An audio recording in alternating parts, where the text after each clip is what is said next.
سوچ لیا میں ضرور بھی ضرور اس بزرگ صحابی رسول کے اندر کا عمل جان کر ہی رہوں گا، ان کے اندر کا جو بہترین عمل ہے اسے میں ضرور پہچان کر ہی رہوں گا۔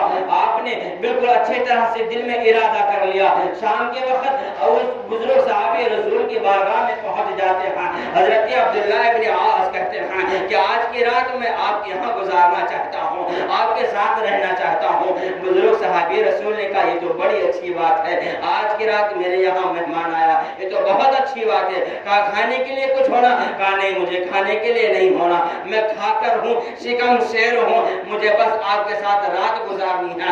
روایتوں میں آتا ہے کہ وہ بزرگ صحابی رسول دو کھاٹ لاتے ہیں اور دونوں کھاٹوں کو بازو میں بچھا دیتے ہیں، ایک پر خود لیٹ جاتے ہیں اور دوسرے کھاٹ پر جو ہے حضرت عبداللہ ابن عاص لیٹ جاتے ہیں اور دونوں سو رہے ہوتے ہیں۔ حضرت عبداللہ ابن عاص بظاہر اوپر سے چادر ڈھک لیتے ہیں لیکن اندر ہی اندر وہ سو نہیں رہے ہوتے ہیں بلکہ رکھوالی کر رہے ہوتے ہیں، دیکھ رہے ہوتے ہیں کہ آخر یہ بزرگ صحابی رسول کرتے کیا ہیں، کون سا ان کا ایسا عمل ہے، کون سا ایسا تقوی ہے ان کا جو اللہ اس کے رسول کی نگاہ میں اتنا اعلیٰ مقام پا گئے ہیں، اتنا اعلیٰ درجہ پا گئے ہیں۔ وہ اس تحقیق میں ہے، اس فراغ میں ہے کہ اس عمل کو میں دیکھو تو ذرا۔ فرماتے ہیں پوری رات میں ان کو دیکھتا رہا اور بزرگ صحابی رسول صرف اسے اپنی کروٹیں بدلتے رہے، صرف اسے اپنی کروٹیں بدلتے رہے۔ کوئی رات میں اٹھ کر انہوں نے عبادت نہیں کیا، کوئی رات میں اٹھ کر انہیں تسبیح و تحلیل نہیں بیان کی۔ سیدھا وہ صبح کی سفیدی جب نمودار ہوتی ہے تو وہ اپنے بستر سے اٹھتے ہیں۔ حضرت عبداللہ بن عاص کہتے ہیں واہ کیا بات ہے، بندہ ساری رات سوتا ہے اور اللہ کے رسول نے اتنا بڑا اس کو مرتبہ عطا فرما دیا۔ عزیزان ملت اسلامیہ، آپ دوسری رات آتے ہیں، تیسری رات آتے ہیں لیکن کوئی ایسا عمل آپ کو نظر نہیں آتا ہے۔ آپ فوراً وہ بزرگ صحابی رسول کی بارگاہ میں حاضر ہوتے ہیں اور کہتے ہیں اچھا ذرا مجھے بتاؤ تو صحیح تمہارا کون سا ایسا عمل ہے، تمہارا کون سا ایسا تقویٰ ہے کہ اللہ کے رسول نے بظاہری زندگی میں ہی تمہیں جنتی ہونے کی بشارتیں دے دی ہے۔ فرمایا میرے اندر کوئی ایسا تقویٰ نہیں ہے، کوئی ایسی پرہیزگاری نہیں ہے، ایک عام مومن کی طرح میری زندگی ہے، نمازیں پنجگانہ پڑھتا ہوں، کبھی کبھی روزے رکھ لیتا ہوں اور اپنے والدین کی خدمتیں کرتا ہوں۔ کوئی میرے اندر ایسی کوئی جو ہے بہترین کوئی انوکھا عمل نہیں ہے جو تمام مومن کرتے ہیں وہی میں کرتا ہوں، بس فرق اتنا ہے کہ میرے دل کے اندر کوئی میل نہیں ہے، میرے دل کے اندر جو ہے کوئی حسد نہیں ہے، کوئی جلن نہیں ہے، کوئی کینہ نہیں ہے، کوئی بغض نہیں ہے، بلکہ جب بھی میں کسی مومن کو بڑھتا ہوا دیکھتا ہوں تو خوش ہو جاتا ہوں اور اس کے لیے اور دعائیں کرتا ہوں، بلکہ جب بھی میں کسی بھی مومن کو ترقی پاتے ہوئے دیکھتا ہوں، عروج پاتے ہوئے دیکھتا ہوں اور اس کو پھلتے پھولتے دیکھتا ہوں تو میں اور خوش ہو جاتا ہوں اور اس کو دعائیں دیتا ہوں۔ میرا دل جو ہے تمام حسد سے بالکل پاک ہے، شیشے کی طرح ہے۔ حضرت عبداللہ ابن عاص کہتے ہیں بس یہی وجہ ہے جس کی وجہ سے اللہ کے رسول تم سے بے حد خوش ہو گئے اور دنیا میں ہی تمہیں جنتی ہونے کی بشارتیں عطا فرمائے۔ عزیزان ملت اسلامیہ، تو ہم تمام کو چاہیے کہ اپنے سینے کو، اپنے دل کو، اپنے دماغ کو حسد سے بچائیں، جلن سے بچائیں، بغض سے بچائیں۔ تمہیں پتا ہے کہ تم نے اپنے سینے میں حسد بٹھا کر کتنا بڑا ظلم اپنے اوپر کیا ہے؟ تمہیں پتا ہے کہ تم نے اپنے سینے میں جلن بٹھا کر اپنے اوپر تم نے کتنا بڑا ظلم کیا ہے؟ تم نے اپنے آپ کو جہنم کا ایندھن بنایا ہے، تم نے اپنے آپ کو جہنم کا ایندھن بنایا ہے اور تم حسد کرتے ہو۔ کس سے کرتے ہو؟ اپنے بھائی سے کرتے ہو، اپنے بہنوں سے کرتے ہو، اپنے پڑوسیوں سے کرتے ہو، اپنے دوستوں احباب سے حسد کرتے ہو جو تمہارے وقت پر وہی کام آنے والے ہیں۔ جب تم گڈھے میں گرو گے تو وہی تمہارے بھائی بھتیجے تم کو ہاتھ دینے والے ہیں، تم ان سے حسد کرتے ہو۔ تم ان بچیوں کا رشتہ توڑواتے ہو جو بچیاں کئی سالوں تک گھروں میں بیٹھ کر رب کے حضور دعائیں کر رہی ہوتی، مولا سے اچھا رشتہ عطا کرتے۔ ان بچیوں کا تم حسد کے بنا پر رشتے توڑوا دیتے ہو۔ اندازہ لگاؤ کتنے گئے گزرے ہو چکے جاؤ۔ یہ سارا طریقہ کفار و مشرکین اپنایا کرتے تھے، یہ گو مدر پینے والے یہ لوگ اپنایا کرتے تھے۔ لیکن آج وہ ساری چیزیں ہمارے اندر آ گئی، وہ ساری بیماریاں ہمارے اندر آ گئی ہیں۔ اندازہ لگا کتنے نیچے گر گئے۔ ایک وقت تھا کہ ایک مومن کا پورا پورا گھر، پورا پورا کنبہ نمازی ہوتا تھا، متقی ہوتا تھا، پرہیزگار ہوتا تھا، اور کفار و مشرکین مثالیں دیا کرتے تھے، یارو انسان بننا ہے تو مومن بن جاؤ، انسان بننا ہے تو مومن بن جاؤ، کفار و مشرکین مثالیں دیا کرتے تھے۔ لیکن جیسے جیسے حضور کا زمانہ دور جاتا گیا پھر وہ وقت آیا کہ جہاں پورا پورا گھر نمازی ہوتا تھا، پورے گھر میں اب ایک نمازی بچا، پورے گھر میں ایک نمازی بچا، وہ بھی بزرگ بوڑھے صاحب۔ اور پھر وہ زمانہ بھی آیا، جیسے جیسا دور ہوتا گیا پھر وہ زمانہ بھی آیا کہ پورے گھر میں اب کوئی نمازی ہے ہی نہیں، پورے گھر میں اب کوئی نمازی ہے ہی نہیں۔ جہاں ایک مومن کے گھر میں روزے نماز کی پابندیاں ہوا کرتی تھی، وہاں اس گھر میں جلن، حسد، چغلی، برائیاں بھر گئی ہیں۔ تو ترقی کیا پاؤ گے؟ ترقی پا سکتے ہو؟ نہیں پا سکتے۔ ترقی پانی ہے تو تمہیں اپنے سینے کو جلن سے بچانا ہوگا، اپنے آپ کو حسد سے بچانا ہوگا، اور مل کر چلنا ہوگا، ایک ٹائیجی کے ساتھ چلنا ہوگا۔ میں نے دیکھا ہے کہ اگر کسی بڑے بھائی کی بیٹی کی شادی ہو، 1000 5000 کسی نے دے دیا یا مانگ لیا تو دیتے بھی نہیں ہے، الٹا اس کو اتنا ذلیل کرتے ہیں، اتنا ذلیل کرتے ہیں جیسے کہ بڑے بھائی نے بہت بڑا جرم کر دیا ہے۔ یار تمہارا بھائی ہے، تم سے نہیں تو کس سے کہے گا؟ اور تمہیں چاہیے کہ مدد کرنا، اور نہیں ہے تو کوئی بات نہیں، تم برا نہ کرتے ہوئے حسد نکال ہے ہو اپنا۔ اگر 4 بھائی ہیں، 3 بھائی کچھ نہ کر سکے، چوتھا بھائی اگر کہیں زمین خرید لیا یا کچھ اچھا کر گیا تو 3 تو ایسے ہی جب گھس کے مار رہے ہیں۔ یہ کیا ہے طریقہ؟ یہ مومنوں کی شان نہیں ہے پیارے، یہ مومنوں کی زندگی نہیں ہے پیارے، یہ مومنوں کی پہچان نہیں ہے پیارے۔ ارے مومنوں کی پہچان تو تقویٰ ہے، مومنوں کی پہچان محبت رسول ہے، مومنوں کی پہچان چاہت رسول ہے، محبت اور مومنوں کی پہچان سنت رسول ہے، مومنوں کی پہچان اخلاق رسول ہے، مومنوں کی پہچان ان کا نرم دل ہے، ان کا نرم اخلاق ہے۔ اور ہم نے کیا طریقہ بنا رکھا ہے؟ ہم نے اپنا کیا حلیہ بنا رکھا ہے؟ روایتوں میں آپ اپنے ماتھے کی نگاہوں سے دیکھا، ہمارے معاشرے میں ایسا ایسا ماحول بن گیا ہے کہ اگر کسی کے یہاں 1-2 وقت کھانے کا انتظام نہ ہو تو لوگ اس شرم سے کسی سے مدد نہیں لیتے ہیں کہ اگر مدد کرنے والا مدد کر دیا تو پورے محلے میں اس کو بدنام کرے گا، پورے محلے میں جو ہے اپنی واہواہی دکھائے گا، میں تو اتنا کرتا ہوں، میں تو اتنا کرتا ہوں، میں تو اتنا کرتا ہوں۔ یارو اللہ نے تمہیں توفیق دی ہے، اور اگر تم کسی کا دل جیتتے ہو تو اسے پوشیدہ رکھو، اس کا اجر تمہیں وہاں ملے گا جہاں تمہیں شدید ضرورت ہوگی۔ تم ڈھونگ کیوں پیٹتے ہو؟ تم لوگوں میں کہاں پرچار کرتے کہ ہم نے یہ کر دیا، یہ نہیں کر دیا۔ رمضان مبارک آ رہا، آپ دیکھا ہم مومنوں کی پہچان کیا بنا رکھی ہے۔ اگر کسی بیوہ یتیم کو 2 جوڑی کپڑے دیے تو پہلی فرصت میں فوٹو کھینچتے بیٹھتے ہیں، اگر کسی کو 2 وقت کی افطاری کرا دی تو پہلی فرصت میں فوٹو کھینچتے بیٹھتے ہیں۔ یہ کیا کر رہے ہو؟ تمہیں یہاں اجر چاہیے، وہاں اجر چاہیے، چاہیے کہاں؟ یہاں چاہیے کہ وہاں چاہیے؟ ارے وہاں کے بارے میں انتظام کرو جہاں تمام کو ضرورت ہوگی، اور نفسی نفسی کا عالم ہوگا، کوئی آگے پیچھے نہیں ہوگا۔ پھر وہاں یہی لوگ کام آئیں گے تمہارے، وہاں یہی لوگ کام آئیں گے۔